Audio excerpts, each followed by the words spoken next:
This presentation will go over Harvey Milk and a few of the gay rights political movements that occurred in the 1970s during the Cold War.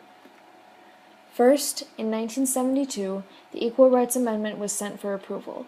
It stated that equality of rights under the law shall not be denied or abridged by the United States or any state on account of sex.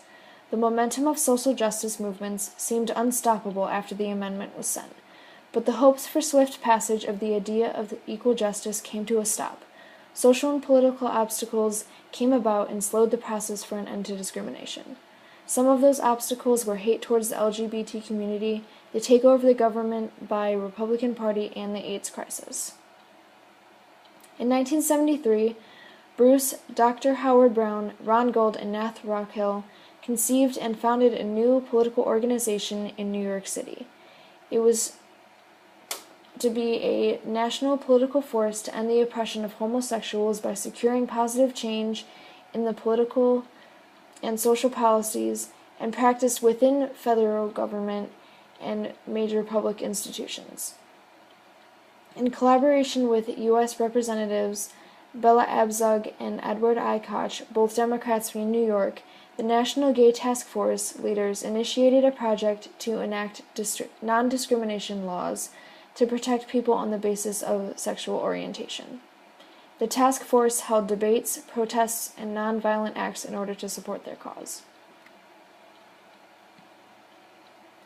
Abzug and Koch introduced the Equality Act of 1974 on May 14, 1974. It was a sweeping federal bill to ban discrimination against lesbians, gay men, unmarried persons, and women in employment, housing, and public accommodations. Abzug and Koch's bill stands as the first ever national legislative proposal to end discrimination against lesbians and gay men. Harvey Milk was an extremely prominent person in the LGBT movement. He was the first elected gay senator of San Francisco and was shot while delivering a speech defending gay rights.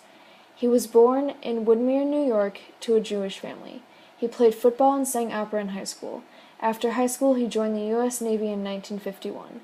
He served as an instructor in the San Diego base in California during the Korean War. After his discharge, he went to New York, where he tried several jobs, such as ones in theaters and schools.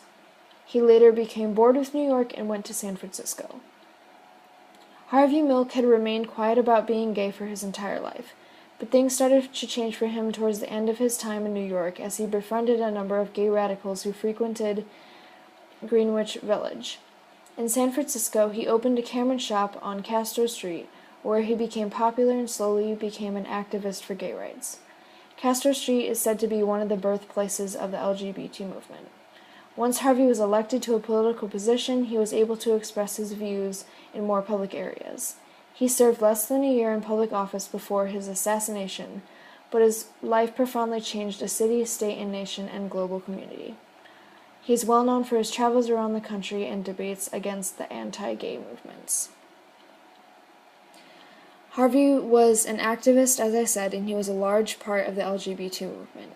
He sent a message of non-discrimination against homosexuals and was one of the most prominent people in the LGBT movement.